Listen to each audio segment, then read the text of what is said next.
Hello बच्चों, नमस्कार। स्वागत है आपका आपके अपने यूट्यूब चैनल जिसका नाम है लोस्ट इन बायोलॉजी। और मेरा नाम है अभिषेक सुमन और मैं आपको यहाँ पर पढ़ा रहा हूँ बायोलॉजी। ठीक है। तो अपन पढ़ रहे थे कि एंडोक्राइन सिस्टम यानी एंडोक्राइन ग्लैंड्स पढ़ रहे थे। एंडोक्राइन ग्लैंड्स कितने प्रकार की होती है और उसके अपन एक एक करके सारे को अपन एक एक लेक्चर में कवर कर रहे हैं। ठीक है। तो अपन लगभग इसके पहले के जो लेक्चर थे उसमें लगभग 5 या 6 एंडोक्राइन ग्लैंड्स पढ़ चुके हैं। तो आपको, अगर आप नए आए हो चैनल पर और जो रेगुलर देख रहे हो उसको तो पता होगा ही सही। पर जो नया है अभी चैनल पर, तो जाके वीडियोस इस चैनल पे जाके आपको दिख रहा होगा चैनल का नाम लोस्ट इन बायोलॉजी। उस पर क्लिक करके वो देख सकते हैं कि एंडोक्राइन ग्लैंड्स अपनी कितनी हो चुकी है। लगभग 5 ग्लैंड्स हो चुकी है अपन ने, ये छठी ग्लैंड्स होगी शायद, है ना। तो अपन लगभग 10-11 ग्लैंड्स पढ़ेंगे ऐसी एंडोक्राइन ग्लैंड्स। पूरा एकदम सीक्वेंस से चल रहे हैं। अपन एंडोक्राइन सिस्टम का पहले क्या पढ़ा, इंट्रोडक्शन भी पढ़ा था। ठीक है, परिचय देखा था। उसके बाद अपन एक एक करके एंडोक्राइन ग्लैंड्स पढ़ रहे हैं, जिसको हिंदी में क्या बोलते हैं अपन, अंतःस्रावी ग्रंथि बोलते हैं। ठीक है। अंतःस्रावी ग्रंथि मतलब जिससे हार्मोन्स निकलते हैं। एक होता है एक्सोक्राइन ग्लैंड, जिससे क्या निकलते हैं, एंजाइम्स निकलते हैं। ठीक है। तो अपन कौन सी पढ़ रहे हैं, हार्मोन्स वाली पढ़ रहे हैं, एंडोक्राइन ग्लैंड, जिसमें से ऑलरेडी अपने चार पांच जो ग्रंथियां हो चुकी है। जिसने भी वीडियो देखी होगी तो आप देख सकते हो। जैसे अपने हो चुकी है पीनियल हो चुकी है, पिट्यूटरी ग्लैंड हो चुकी है, पैराथायरॉइड हो चुकी है, थायराइड हो चुकी है, थाइमस हो चुकी है। तो ये सारे ग्लैंड्स अपने लगभग 5-6 ग्लैंड्स हो चुकी है। ठीक है। तो आज की जो ग्लैंड है उसका नाम क्या है, एड्रिनल ग्लैंड। और ये बहुत इंपॉर्टेंट ग्लैंड है क्योंकि इससे हर बार कहीं ना कहीं, चाहे एसएससी हो, चाहे नीट हो, चाहे आरपीएससी के राजस्थान के एग्जाम हो, या चाहे यूपी स्टेट या कोई से भी स्टेट के एग्जाम हो, कहीं ना कहीं वहां पर जनरल साइंस में से इस यहाँ से एड्रिनल ग्लैंड से क्वेश्चन जरूर आता है। एंडोक्राइन ग्लैंड्स के अंदर सबसे ज्यादा जो क्वेश्चन पूछे गए हैं अभी तक, वो कहाँ से पूछे गए हैं, एड्रिनल ग्लैंड से पूछे गए हैं। क्योंकि इसके बहुत सारे फंक्शन होते हैं, बहुत ज्यादा फंक्शन है इसके as compared to other glands. ठीक है।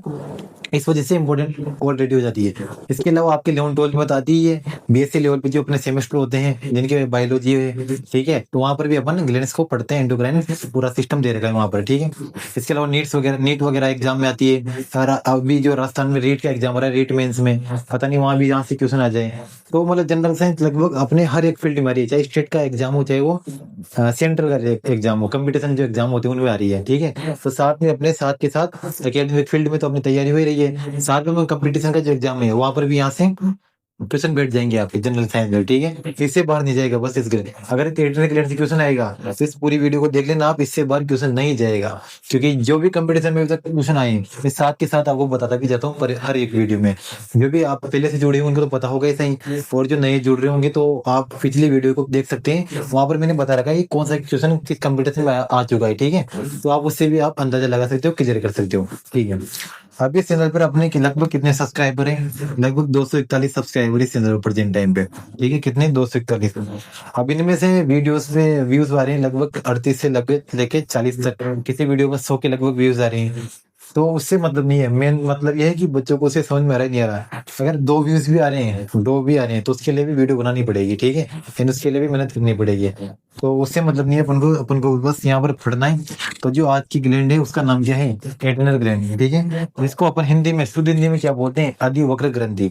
तो बिना समय को अपन इसको स्टार्ट भी करते हैं कि अधिवक्र ग्रंथि होती क्या है या एड्रिनल ग्लैंड होती क्या है। ठीक है। तो देखना, सबसे पहले तो इसकी ओरिजिन मतलब होता है हिंदी में उत्पत्ति।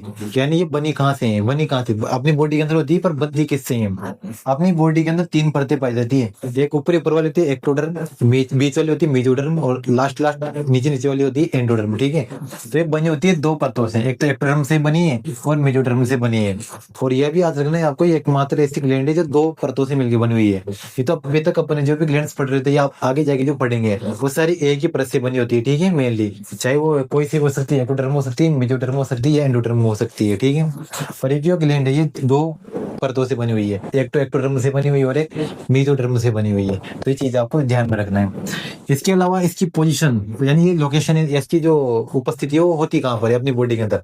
अपने बॉडी के अंदर अपने जो किडनी वाला पार्ट होता है, किडनी वाला पार्ट आपको दिख रहा होगा। ठीक है। जो पूरी किडनी होती है साइड में होती है थोड़ा। ठीक है। किडनी किस किडनी के ऊपर लगी होती है, देखो किडनी होती है नंबर में एक जोड़ी होती है, 1 पेयर इन नंबर, एक जोड़ी होती है नंबर में। देखो एक किडनी किस पे लग रही है, एक किडनी पे लग रही है। इसको अपन क्या बोलते हैं, एड्रिनल ग्लैंड, या इसको हिंदी में क्या बोलते हैं अपन, अधिवक्र ग्रंथि बोलते हैं। ठीक है। और नंबर में कितनी होती है, एक पेयर होती है। और कहाँ होती है, अपर पार्ट ऑफ किडनी, यानी अपर साइड होती है ना किडनी की, अपर साइड इसके ऊपर लगी होती है। कौन सी ग्रंथि, एड्रिनल ग्रंथि या अधिवक्र ग्रंथि लगी होती है। ठीक है। इसके अदर नेम क्या होते हैं और अन्य नाम क्या है इसके, जैसे अपने पीनियल ग्लैंड, थाइमस ग्लैंड, इनके अदर नेम भी पढ़े थे जो अपन पिछले लेक्चर्स में पढ़ चुके हैं। तो वैसे इनके भी, इसके भी जो एक ग्लैंड है एड्रिनल ग्लैंड, इसका अलग नाम क्या है, अदर नेम क्या है, तो अदर नेम भी देखना इसके। जैसे इसको बोलते हैं लाइफ सेविंग ग्लैंड, यानी जीवन को बचाने वाली ग्रंथि, जो बोलते हैं अभी अपन आगे देखेंगे, ठीक है। तो इसके अलावा 3F ग्लैंड बोलते हैं इसको, एक बोलते हैं फॉरेस्ट ग्लैंड, और क्या बोलते हैं डू और डाई ग्लैंड, यानी करो और मरो ग्रंथि बोलते हैं इसको। क्यों बोलते हैं ये चीजें अपन देखेंगे अभी, देखना। पर इसको ये बोल रहा हूँ मैं कि लाइफ सेविंग ग्लैंड क्यों बोलते हैं, क्योंकि इससे दो हार्मोन निकल रहे हैं, एक तो होता है एड्रिनल हार्मोन और एक होता है नॉर एड्रिनल हार्मोन, ठीक है। ये दोनों हार्मोन लाइफ को बचाने का कैसा काम करते हैं वो चीज अपन आगे देखेंगे। इसके अलावा 3F का मतलब होता है यहाँ पर, 3F का मतलब होता है, F का मतलब फियर, फ्लाइट और होता है फाइट, ठीक है। 3 होता है, फियर मतलब डर लगना, फ्लाइट मतलब भाग जाना, और फाइट मतलब लड़ना। सबसे बेस्ट एग्जाम्पल होता है इसका, सबसे बेस्ट है, जैसे आपको किसी के गांव में किसी न किसी के कुत्ते तो पीछे पड़े होंगे, ठीक है। तो कुत्ते पीछे पड़ते अपन को बहुत ज्यादा डर लगता है, पहले तो क्या लगता है, डर लगता है बहुत ज्यादा, कुत्ता पीछे पड़ते हैं, ठीक है। फिर जैसे फ्लाइट यानी अपनी भागने की इच्छा होती है, फटाफट भागने की, वो कुत्ता काट ले, ठीक है।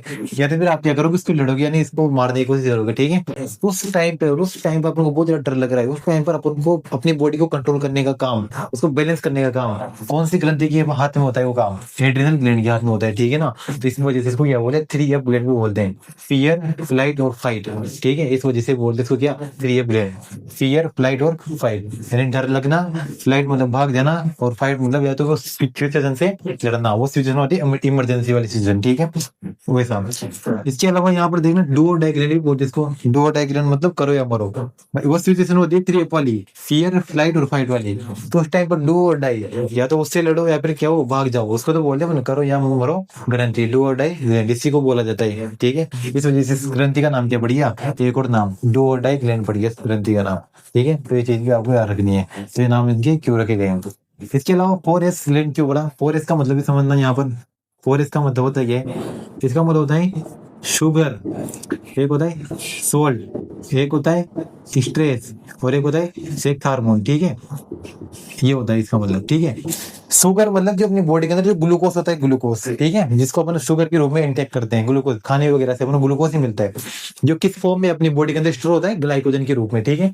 तो जो शुगर वगैरह, ग्लूकोज वगैरह को कंट्रोल करने का काम भी किसके हाथ में है, ये भी एड्रिनल ग्लैंड के हाथ में। सोल्ट, अपनी बॉडी के अंदर कुछ सोल्ट पाई जाती है, जैसे सोडियम हुआ, क्लोराइड हुआ, पोटेशियम हुआ, ये सोल्ट्स अपनी बॉडी के अंदर पाए जाते हैं, इनसे अपनी बॉडी का पीएच रहता है, बैलेंस रहता है, ऑस्मो रेगुलेशन रहता है, ठीक है। तो सोल्ट को कंट्रोल करने का कार्य भी किसका, अधिवक्र ग्रंथि का, ठीक है। स्ट्रेस हार्मोन, अपनी बॉडी के अंदर एक स्ट्रेस हार्मोन पाया जाता है जो भी आगे आएगा अपने, इस वजह से भी स्ट्रेस को कंट्रोल करने का काम भी कौन करता है, एड्रिनल ग्लैंड करती है। बहुत सारी टेंशन हो जाती है, टेंशन है अपने किसी बात की टेंशन हो जाती है, तो टेंशन लेने का हार्मोन भी किसके पास है, वो भी अधिवक्र ग्रंथि के पास है, देख लो। और सेक्स हार्मोन होते हैं, एक तो होते हैं मेल के और एक होते हैं फीमेल के। मेल के अंदर कौन सा हार्मोन होता है, ये उसको नाम है टेस्टोस्टेरोन, और फीमेल के अंदर 2 हार्मोन होते हैं, एक होता है एस्ट्रोजन और एक होता है प्रोजेस्टेरोन, यानी इनके सीक्रेशन में इनको कंट्रोल करने का कार्य भी किसके हाथ में होता है, एड्रिनल ग्लैंड के हाथ में होता है। इस वजह से इसका नाम क्या पड़ जाता है, 4S।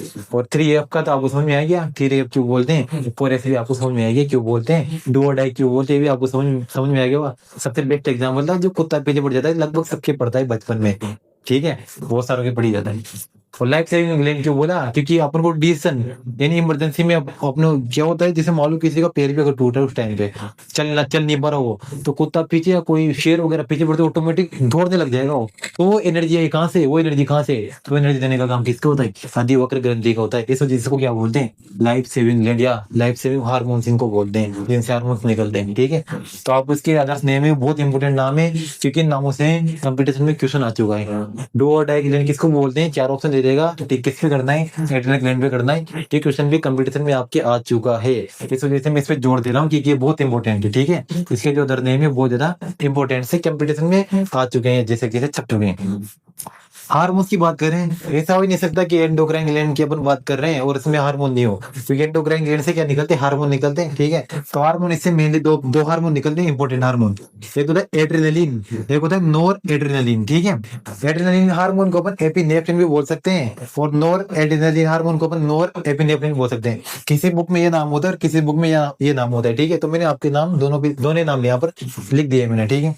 तो एड्रेनलिन जो हार्मोन होता है, इसको इमरजेंसी हार्मोन बोलते बोलते हैं, क्या बोलते हैं, इमरजेंसी हार्मोन ही बोलते हैं। क्यों बोलते हैं, क्योंकि जो कंडीशन थी मैंने आपको बताई ना, जो कुत्ता पीछे शेर वगैरह कर पीछे, अगर शेर पीछे पड़ जाए तो बहुत बड़ी बात है, नॉर्मल कुत्ते वगैरह तो पीछे पड़ ही जाते हैं। तो उस टाइम पे जो अपने अंदर एनर्जी आती है वो भागने की, दौड़ने की, फियर फ्लाइट और फाइट करने की जो एनर्जी आती है, वो एनर्जी कहाँ से आती है, इस हार्मोन की वजह से आती है, एड्रेनलिन हार्मोन की वजह से। और ये हार्मोन किससे सिक्रेशन होता है, इसका एड्रिनल ग्लैंड से, यानी अधिवक्र ग्रंथि से इसका सिक्रेशन होता है। इस वजह से हार्मोन का नाम क्या है, इमरजेंसी हार्मोन भी इसको बोल देते हैं। और साथ में दो डाई हार्मोन भी इसको बोलते हैं, या तो करो या मरो, ठीक है, या तो उससे कटवा लो, या फिर उससे या भाग जाओ, ठीक है, या उससे लड़ लो। तो ये हार्मोन सारे इस वजह से इसको क्या बोलते हैं, डू डाई हार्मोन बोलते हैं। इस टाइम क्या थी, अपनी हार्ट बीट बहुत ज्यादा बढ़ जाती है। आपने महसूस भी किया होगा, जब अपन को एकदम किसी चीज से डर लगता है, किसी भी चीज हो सकती है, जरूरी नहीं कुत्ता पीछे पड़ने से, कोई भी सिचुएशन आ सकती है लाइफ में, ठीक है, जिससे अपन को उस टाइम बहुत ज्यादा डर लग रहा है, तो यहाँ पर हाथ लगा ना, यहाँ पर बहुत ज्यादा हार्ट बीट बढ़ जाती है, ठीक है ना। हार्ट बीट बढ़ रही है, वो भी किस कारण बढ़ रही है, एड्रिनल हार्मोन की वजह से बढ़ रही है, यानी एड्रिनल ग्लैंड यानी अधिवक्र ग्रंथि की वजह से वो हार्ट बीट बढ़ जाती है अपनी बॉडी के अंदर, ठीक है। तो समझ में आ गया होगा आपको एड्रिनलिन हार्मोन। तो नॉर एड्रिनलिन ये जस्ट इसका विपरीत होता है, ऑपोजिट होता है। कैसे होता है, maintain function of the body. जैसे उस टाइम पे हार्ट बीट बढ़ी, ठीक है, उस टाइम जिस टाइम पे डर लग रहा था, पर एक टाइम ऐसे थोड़ी देर बाद क्या होगा, डर खत्म हो जाएगा। थोड़ी देर बाद जैसे डर खत्म होता है तो वापस से अपनी कंडीशन के नॉर्मल हो जाएगी, उस वापस से अपनी बॉडी को नॉर्मल कंडीशन में लाने का कार्य इस हार्मोन के पास है। नॉर एड्रिनलिन या नॉर एपिनेफ्रिन बोल सकते हो इसको आप, ठीक है ना। वापस हार्ट बीट जो बढ़ी थी उसको वापस से कंट्रोल करने का काम किसके पास होता है, नॉर एड्रिनलिन हार्मोन के पास होता है। ये चीज आपको ध्यान रखनी है, ठीक है। तो maintain function of the body, और इसको कंट्रोल करने का कंट्रोल हार्ट बीट और ब्लड प्रेशर, क्योंकि उस टाइम बीपी भी बढ़ जाता है अपना। और तुम जानते हो जो एक ह्यूमन बॉडी तो इसके अंदर नॉर्मल बीपी कितना होता है, 120 से 80 mmHg मतलब मरकरी में इनको मापा जाता है, ठीक है। और बीपी मापने का मीटर आपको पता होगा, स्पाइग्नोमेनोमीटर। इस ये भी कंपटीशन में क्वेश्चन आ चुका है कि बीपी मेजरमेंट किससे करते हैं, किस यंत्र के द्वारा, तो स्पाइग्नोमेनोमीटर द्वारा, ठीक है, उससे बीपी नापी जाती है, ठीक है। तो वो जो हार्ट बीट बढ़ी हुई थी, जो बीपी बढ़ी हुई थी, उसको कंट्रोल करने का वापिस से काम किसके पास होता है, नॉर एड्रिनलिन या नॉर एपिनेफ्रिन हार्मोन के पास होता है, ठीक है। तो आई होप ये दोनों हार्मोन आपके क्लियर होंगे। और यहाँ से क्वेश्चन भी आ चुके हैं, इस वजह से मैं आपके यहाँ पर इस ग्लैंड पे जोड़ दे रहा हूँ कि यहाँ से क्वेश्चन आ चुके हैं बहुत बार, ठीक है। पोजीशन आपको इसी पता चलेगी कि कहाँ पर होती है, किडनी के ऊपर होती है। इसके अलावा इन दोनों हार्मोन के अलावा कुछ एक दो हार्मोन और भी है, देखो इधर। एक तो एल्डोस्टेरोन, जिसको क्या बोलते हैं, एल्डोस्टेरोन या एल्डोस्टेरोन बोलते हैं इसको। किस हार्मोन का कार्य क्या होता है, इस हार्मोन का कार्य वही जो यहाँ पर आएगा ना आपके फोरेस में, देखो यहाँ पर सेकंड नंबर पे सोल्ट, यानी सोल्ट को मेंटेन करने का, जो अपनी बॉडी के अंदर सोडियम पोटेशियम वगैरह होती है ना, आयंस वगैरह, उनको कंट्रोल मेंटेन करने का, ठीक है, बराबर उनको कंट्रोल ऑस्मो रेगुलेशन करने का कार्य किसके हाथ में होता है, एल्डोस्टेरोन हार्मोन को होता है। ये हार्मोन भी किससे सीक्रेट होता है, एड्रिनल ग्लैंड से सीक्रेट होता है, ठीक है। एक दूसरा हार्मोन है कोर्टिसोल, इसको अपन क्या बोलते हैं, स्ट्रेस हार्मोन। जो 4S में आपकी देखो स्ट्रेस में है यहाँ पर स्ट्रेस, तो स्ट्रेस को कंट्रोल करने का कार्य भी कौन से हार्मोन के पास होता है, कोर्टिसोल हार्मोन। और कोर्टिसोल हार्मोन किससे निकलता है, एड्रिनल ग्लैंड से, अधिवक्र ग्रंथि से निकलता है, ठीक है। तो आपको समझ आ गया कि 4S क्यों बोलते हैं, 3F क्यों बोलते हैं, डू डाई ग्लैंड क्यों बोलते हैं इसको, और लाइफ सेविंग ग्लैंड क्यों बोलते हैं इसको, ठीक है। तो आई होप आपके सारा क्लियर होगा। और सब एक दूसरी हो गई, एक और बात, पार्ट्स ऑफ एड्रिनल ग्लैंड, भाई कितने पार्ट में डिवाइड होती है एड्रिनल ग्लैंड, ये तो मैंने आप यहाँ करते हैं, इसको अपन जूम करते हैं कि जब माइक्रोस्कोप से देखते हैं तो दो पार्ट में डिवाइड हो जाते हैं। एक होता है कोर्टेक्स, होता है मेडुला। जो कोर्टेक्स वाला भाग होता है सबसे बड़ा भाग होता है, जो लगभग 60 से 80% भाग बनाता है एड्रिनल ग्लैंड का, 60 से 80% बहुत बड़ा भाग होता है ये। मेडुला जो बचा कितना 10 से 20% भाग बनाता है ओनली मेडुला, ठीक है। और जो मेडुला जो बना होता है, आप यहाँ पर देखो पर दो आई थी परतें, एक एपिडर्म और एक मेसोडर्म, यानी एड्रिनल ग्लैंड दो परतों से मिलकर बनी होती है, एक तो होता है एक्टोडर्म और एक होता है मेसोडर्म के द्वारा। तो कोर्टेक्स वाला भाग जो होता है एड्रिनल ग्लैंड का, वो तो मिलके बना होता है किससे, मेसोडर्म से। किससे बना होता है वो, मेसोडर्म से। और जो मेडुला वाला भाग होता है कोर्टेक्स इसका एड्रिनल ग्लैंड का, ठीक है, मेडुला वाला भाग जो होता है, तो मेडुला वाला भाग किससे किससे मिलके बना होगा, वो बना होता है किससे, एक्टोडर्म से। यानी जो कोर्टेक्स वाला भाग होता है तो बाहरी भाग होता है, वो जो मेडुला वाला भाग होता है वो बीच का भाग होता है, ठीक है ना। और मेडुला वाला भाग किससे बना होता है, एक्टोडर्म से। और जो बाहरी वाला भाग है कोर्टेक्स वाला भाग किससे बना होता है, मेसोडर्म से बना होता है। ये चीज भी आपको ध्यान में रखनी है। और एक और इम्पोर्टेंट चीज, जो एड्रेनलिन और नॉर एड्रेनलिन दोनों हार्मोन है, ठीक है। ये दोनों हार्मोन आपसे पूछे कि ये कोर्टेक्स वाले भाग से निकलते हैं या मेडुला वाला भाग से निकलते हैं, अगर ये आपसे पूछा जाए ध्यान में रखना है आपको, ये कौन से वाले भाग से निकलते हैं, ये मेडुला वाले भाग से निकलते हैं, जो बहुत कम पार्ट है, कितना है, मात्र 10 से 20% है, यानी इतना छोटा भाग है लेकिन काम बहुत बड़े बड़े कर रहा है। वो बोलते हैं छोटे कद के बड़े खिलाड़ी, तो बस वैसा ही मेडुला, ठीक है ना। ओनली 10 से 20% पार्टी है, लेकिन देखो एड्रेनलिन और नॉर एड्रेनलिन जैसे हार्मोन्स निकाल रहे हैं कि अगर एक काम की भी, क्योंकि उस टाइम पे बहुत ज्यादा क्रिटिकल कंडीशन होती है, तो उस टाइम पे बॉडी को मेंटेन करने के लिए दोनों हार्मोन यूजफुल है, ठीक है। और जो कोर्टेक्स वाला भाग, इससे कौन से हार्मोन निकल रहे हैं, इनसे जो अदर हार्मोन दिख रहे हैं तुम्हें, एल्डोस्टेरोन और कोर्टिसोल। एल्डोस्टेरोन तो जो सोल्ट को अपने बैलेंस करता है बॉडी के अंदर, तो कोर्टिसोल जो स्ट्रेस हार्मोन जिसे बोलते हैं, जो स्ट्रेस को कंट्रोल करने का कार्य करता है। तो ये कौन से भाग से निकलते हैं, कोर्टेक्स वाले भाग से निकलते हैं। तो ये थी आज की आपकी एड्रेनल ग्लैंड, जो एंडोक्राइन सिस्टम का ही पार्ट है, एंडोक्राइन ग्लैंड का ही पार्ट है। लगभग ये छठी सात अपन ग्लैंड पढ़ रहे हैं, तो ऐसे करते करते अपन पूरी जो 10-11 ग्लैंड से वो सारी कंप्लीट कर देंगे, ठीक है। अभी तो अपन को पेनक्रियास ग्लैंड पढ़ रही है, इसके अलावा ओवेरी टेस्टिस वो भी पढ़ने हैं, ठीक है। तो भाई अपन को 3-4 ग्लैंड और पढ़नी है, ठीक है। तो ऐसे कर करते अपन पूरा एंडोक्राइन सिस्टम है उसको कंप्लीट कर लेंगे, एंडोक्राइन ग्लैंड सारी पढ़ देंगे जिनसे हार्मोन सिक्रेशन होता है। और मैं आपको यहाँ पर एक एक हार्मोन के बारे में बताना भी जा रहा हूँ, हर एक पॉइंट आपकी बता रहा हूँ, क्योंकि यहाँ पर जो हर एक पॉइंट है यहाँ पर वो सारे कंपटीशन में पूछे जा चुके हैं, ठीक है। जैसे मैंने बताया ना अदर्स नेम के जो था फॉरेस्ट ग्लैंड था, उसको क्यों बोलते हैं ये भी आपको पता चल गया। और डायरेक्ट कंपटीशन में भी क्वेश्चन उठ के आते हैं यहाँ से। और क्यों बोलते हैं इनका जो स्पष्टीकरण वो तो आपके बीएससी वगैरह या 11th में है, से तो हमारे चैप्टर है पूरा, तो वहां पर आप इसको वहां पर ये चीज भी काम आ जाती है। साथ में 11th के अलावा देखो 11th के अलावा आप यहाँ बीएससी का पढ़ रहे हैं साथ में, कि बीएससी लेवल भी बताइए। और साथ में सबसे इंपॉर्टेंट जो आज की चल रहा है, यानी कम्पिटेटिव जो एग्जाम में आते ही है, तो कम्पिटेटिव एग्जाम में भी क्वेश्चन इस जगह से आते हैं, इस जगह से। और सबसे ज्यादा जो एंडोक्राइन ग्लैंड है वहां से सबसे ज्यादा जो क्वेश्चन पूछे चुके हैं, कौन सी ग्रंथि से पूछे गए, तो सबसे ज्यादा क्वेश्चन पूछे जा चुके हैं आदिवक्र ग्रंथि से। क्यों पूछे जा चुके हैं, क्योंकि यहाँ इसके फंक्शन इतने सारे, बहुत सारे, सबसे ज्यादा फंक्शन इसी ग्रंथि के। दिखते तो छोटी सी, देखो किडनी के ऊपर एकदम छोटी सी एक जोड़ी लगी हुई है, लेकिन सबसे ज्यादा फंक्शन इसी के हैं सबसे ज्यादा, ठीक है ना। तो देखो यहाँ पर 3 फंक्शन तो ये रहे हैं और 4 फंक्शन ये रहे हैं। इसके अलावा दोनों हार्मोन भी है, इनके अलग अलग फंक्शन है। इसके अलावा 2 हार्मोन और भी, ये तो खैर इसमें है, 4 के अंदर ही, क्योंकि ये क्या करता है, सोल्ट को कंट्रोल करता है, और ये क्या करता है, स्ट्रेस को कंट्रोल करता है, जो 4 के अंदर आ गया। और आपको पता भी चल गया कि इसको 4 ग्लैंड क्यों बोलते हैं, और साथ में 3 ग्लैंड क्यों बोलते हैं। तो दोनों चीजें भी आपकी हाई होप क्लियर होगी, ठीक है।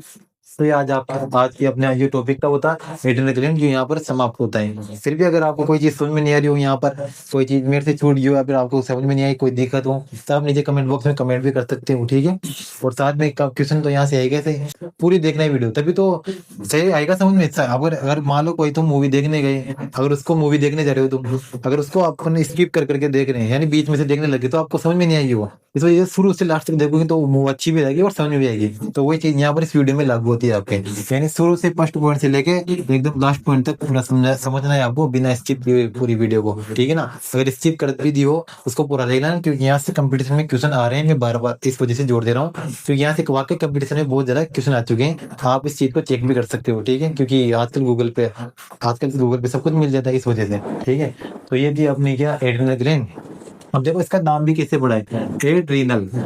मैं आपको बता दूं, जो रीनल वर्ड था ना, रीनल जो रीनल दिख रहा है आप, रीनल, ये रीनल वर्ड यूज होता है किसके लिए, किडनी के लिए यूज होता है। और एड मतलब उसके साथ चिपकी हुई, या उसके साथ अपर साइड पे, उस अपर साइड पे। तो देखो किडनी के साथ जो चिपकी हुई है या जिस पे लगी हुई है, वो कौन सी ग्रंथि है, एड रीनल, ठीक है, एड रीनल। यानी रीनल के साथ में एड है, यानी किडनी के साथ में क्या है, एड है, बस वही है। तो किडनी के साथ में क्या है, एड है, इस वजह से इसका नाम क्या पड़ गया, एड रीनल। तो मैंने आपको बता भी दिया कि इसको अधिवक्र ग्रंथि को एड रीनल क्यों बोलते हैं, तो ये चीज भी आपको पता लगी होगी, ठीक है। अगले वीडियो में अपन नेक्स्ट ग्लैंड लाएंगे, एंडोक्राइन ग्लैंड, जिसके बारे में अपन पूरी चर्चा करेंगे कि कहाँ से क्या क्या क्वेश्चन बन रहा है, आपके लेवल वगैरह में क्या क्वेश्चन आ रहे हैं, बीएससी लेवल पे क्या क्वेश्चन आ रहे हैं। और सबसे इंपॉर्टेंट चीज, जो कंपटीशन की अपन मेनली तैयारी उसकी करते हैं, तो कंपटीशन की में कहाँ से क्वेश्चन आ रहे हैं, कौन कौन सा क्वेश्चन आ चुका है, वो सारी चीजें अपन नेक्स्ट वीडियो में भी ऐसे देखेंगे। फिर इसके पहले की जो वीडियो जिसने देखी होगी तो जाके भी देख सकता है, ठीक है। और अगर आपको वीडियो ये अच्छा लगा है तो इसको लाइक भी कीजिए। अगर आपको कोई डाउट हो तो नीचे कमेंट बॉक्स में कमेंट कर दीजिए, हम उसका आपको जवाब भी देंगे, ठीक है। और अपने दोस्तों तक इस वीडियो को शेयर भी कीजिए, ठीक है। जो भी आपके भाई बहन कंपटीशन की तैयारी कर रहे हो, इसके लिए 12th में बायोलॉजी स्ट्रीम में बीएससी कर रहे हो बायोलॉजी से, तो उनको भी वीडियो आप शेयर कर सकते हैं, क्योंकि उन्हीं का सिलेबस से ये टॉपिक है। तो अपन मिलते हैं जल्दी नेक्स्ट वीडियो में। जहाँ तक के लिए अपना ध्यान रखिए, ख्याल रखिए। जहाँ तक के लिए जय हिंद और जय भारत।